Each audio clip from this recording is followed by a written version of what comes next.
Hiya folks, and welcome back to At the Piano with me, Jason. Today we're going to have a look at singing and why all pianists should sing. And it's a very interesting topic and I can't wait to get into it with you. If you're new here, I'm Jason, of course. It's great to have you with us. If you're looking for piano playing tips, you've come to the right place. So hit that subscribe button and let's get to it.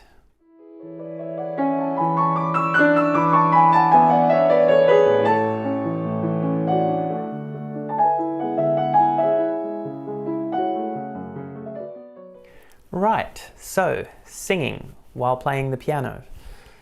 And I'm not talking about the Glenn Gould practice of humming or grumbling along on stage or in the recording studio.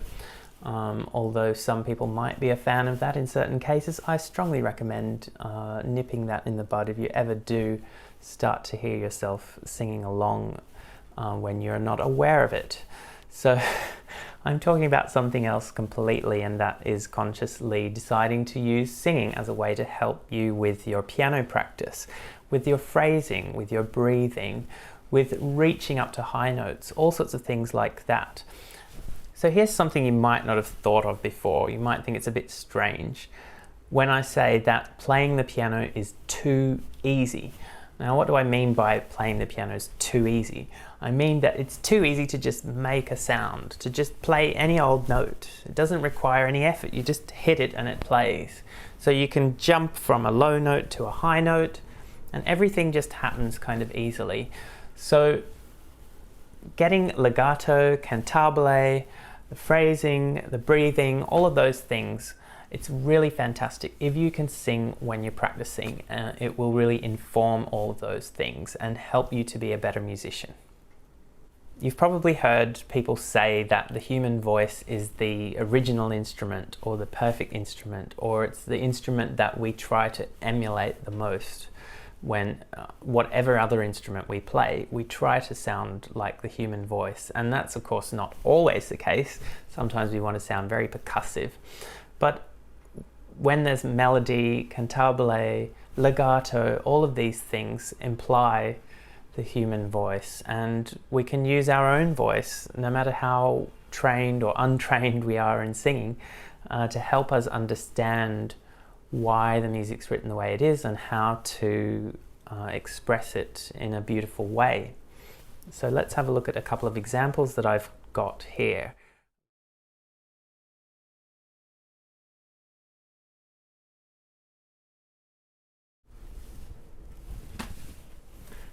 Right, here we are. I've got Von Fremden Ländern und Menschen, from Foreign Lands and People, by Schumann, the first of Kinderszenen, or Scenes from Childhood. And it's just a very simple piece, which I know I can sing because it doesn't go too high. And I want to sort of demonstrate this idea that it's too easy on the piano to play just whatever, because of course you can just play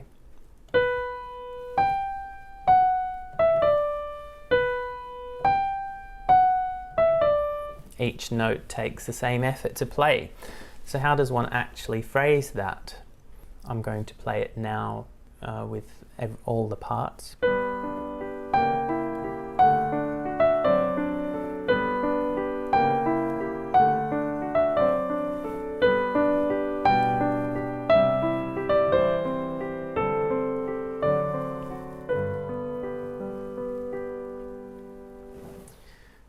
So that's the first full phrase, 8 bars made up of a 2 bar plus 2 bars plus 4 bars phrase. Now I'm going to sing along while I play, and hopefully, although I'm in quite a low register, I want to give that feeling of reaching up from here to here. Lam.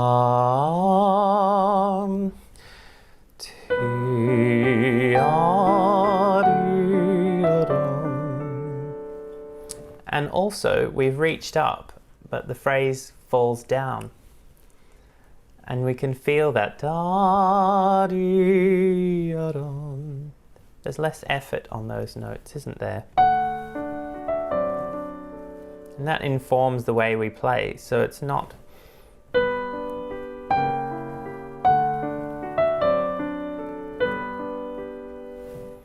but rather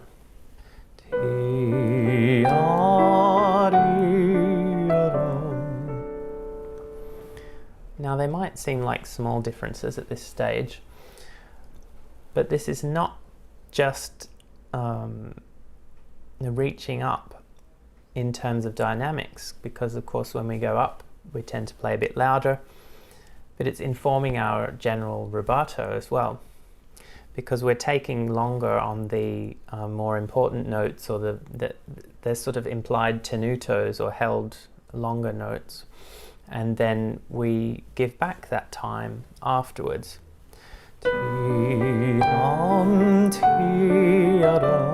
Here,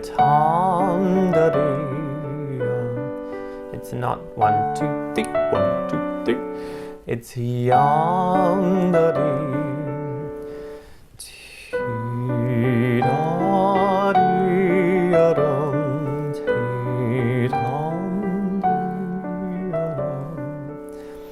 Singing is also fantastic for when you have something repeated like this, because you would never say the same thing again without saying it in a different way.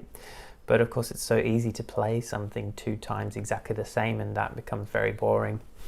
So to find some kind of semi-natural way, I suppose, or you're looking for an organic way to do the rubato, an organic way to do the second time slightly differently from the first time, and singing it can sort of help. You imagine you're singing it to someone, and that it might have a text to it and a meaning behind it.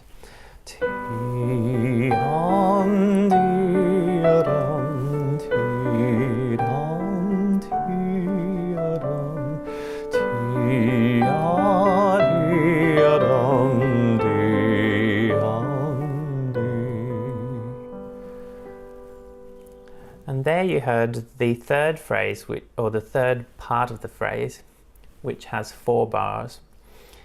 And you might have noticed that there was a bit of a forward momentum there because the phrase is longer, and that's the breath is teaching us that. It's very easy to play this second half as if there were two bar phrases. And 1, 2, 3, 4. So because it's phrased in 4 bars, we want to feel it that way, and of course singing it just makes it inevitable. We feel the inevitability of running out of breath, and that's one of the things I really wanted to talk about, is you've got a limited amount of breath. And if you ever accompany a singer, you'll notice that if there's a longer phrase, or you know that there's a long phrase that has to be done in one breath, sometimes you really need to go forwards, and it really pushes and pulls, the rubato, so you go forwards during the phrase, and then you have more time to breathe when you need to breathe. So let's go from the beginning.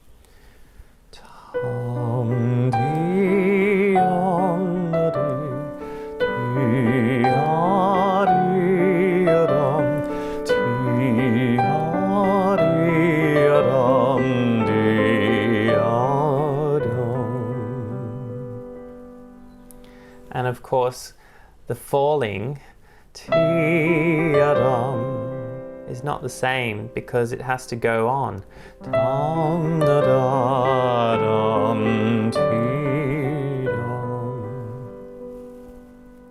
I hope that makes sense. So it's affecting the forward momentum, it's affecting the dynamics choice, the way we grade our hairpin ups and downs in each phrase. And for me, I don't know about you, but if you try it, maybe you can let me know what you think of this. But for me, it feels very organic, and I'm not sort of thinking, I have to get louder in the middle of the phrase and then come away. And you can feel it in your body, and you can feel it on the breath. So let's do that once more.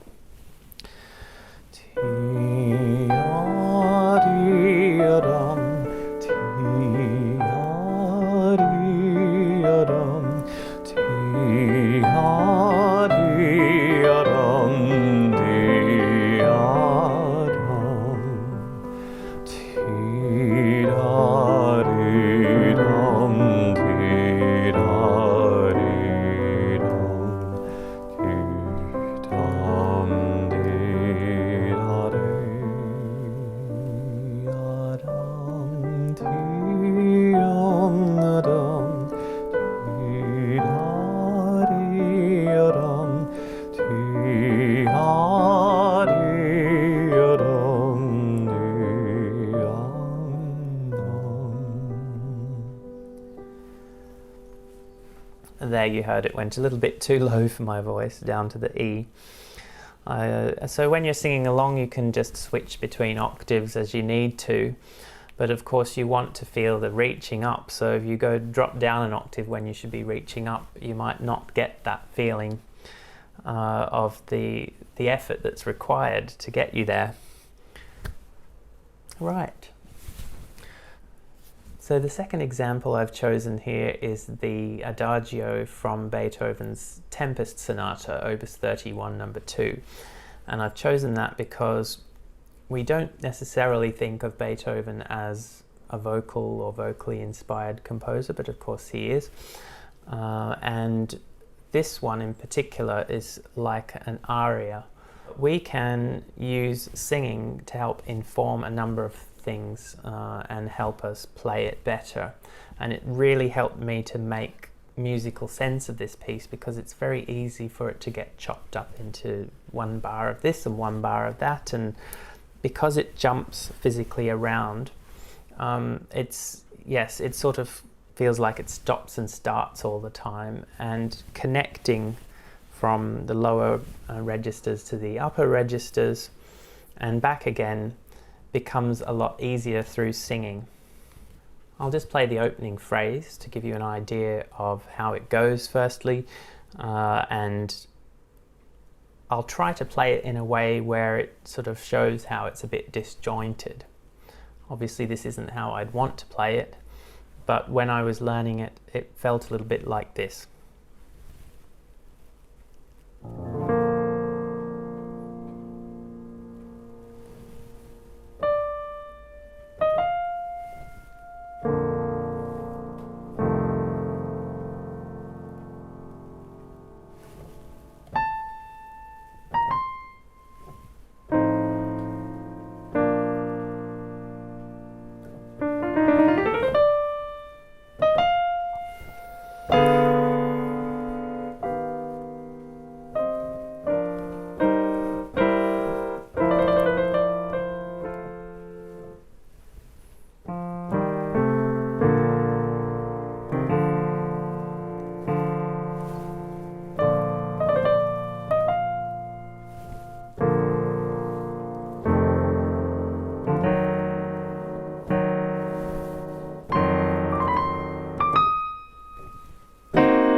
That was the first little section. You get a sense of it being a little bit disjointed. Now let's try singing, forgetting the different octaves that we're in. Just sing it comfortably in an octave that makes sense for your voice. So for me that means instead of leaping a tenth, I'm just going to go a third. I'm going to sing da dum da dum ba dum da da dum dum dum, that sort of thing, and that helps also connect it by not having quite so much distance. So we're sort of doing the opposite of what we were doing before, where we wanted to really feel the effort of reaching up. This time I want to bring it closer together so we can help keep the line going. So let's try.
you can tell I've also joined that together, more legato. And I don't always sing the melody note. Sing something that provides that forward momentum, that you're always singing on the breath. You can feel the phrase, you can feel the inevitability of reaching the end of the breath, which kind of not pushes, but it drives you forward. And that helps to, yes, bring everything together and make sense of the phrases and how they relate to each other. So then you can feel it in your body. Ta da dee da da dee, how that connects. 2, 3, breathe. Ti-da-dum, ta-dum, connects. And of course you had to reach up as well. Ti-da-dum, ti-dum, breathe. Da-da-da-da-da-da-da, ti-da-dum, ti-da-dum, pum-pum-dum, ti-da-da-dum, breathe. Da-da-da-dee-da-dum, dum, ti-da-da-dee-dum, dee. You might see that I'm sort of conducting myself a little bit as well with the breath. So singing, conducting, those kind of things all help with the phrasing. Yes, anything else? I wanted to say that the very short notes can't be too short when we sing them, and that's a fantastic thing that singing teaches us. So we have yaga daga daga daga dum dum da dum. Very sort of martial. A lot of people will start out playing it like that because, of course, that's the rhythm. Dum da dum dum dum. Ti da dum dum. But short notes still need love on them, and when we sing, we have to give them sound, so they need time. Da-ya-dum, da-da-dum, da-dum. It helps smooth it out slightly, and in this case we want that. Of course, in Beethoven we often want that more rhythmic drive.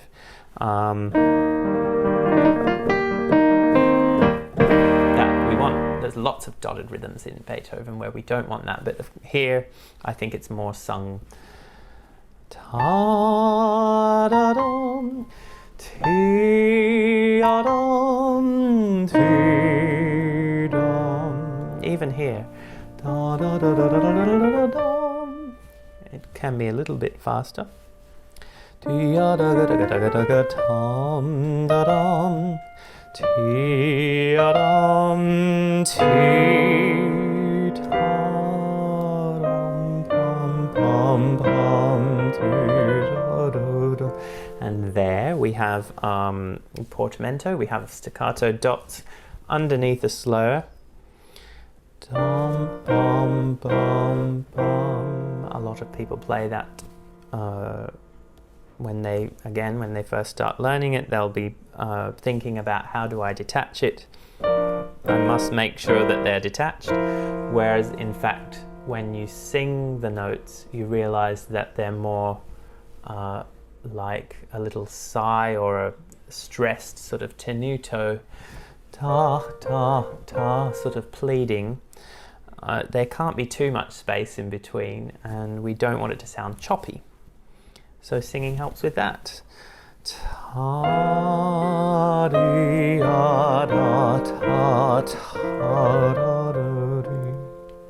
And then of course here, breath.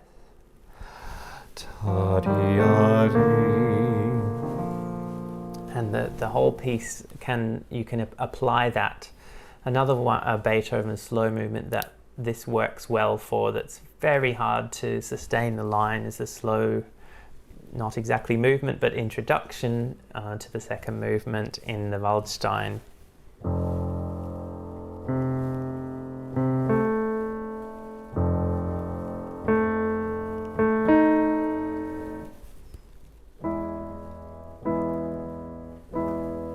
Lots of little rests. How do we incorporate them into the phrase? And dum da dee, tiam da dee, dum dum dee, and that becomes one phrase then, because we can feel da da dee, dum dum dum. Again, it's not just singing, it's also conducting and feeling it in the body, but singing helps us to feel all those things in the body. So I think I've probably talked and sung enough about this topic now. Hopefully you're inspired to go to the piano and try out a few of these ideas with the repertoire that you're working on at the moment. And I'd love to hear from you how it's going and what you think about these tips. If you've got any questions, let me know as well. The comments are just below here. And if you liked the video, give it a thumbs up and subscribe if you haven't already. I've also got a Patreon page now, so if you enjoy these videos and you'd like me to keep making more, you can give me a tip on Patreon, and my patrons are also able to vote on what my next video topic should be. So if you've got some ideas for the next topic, you can go to Patreon and choose the topic there.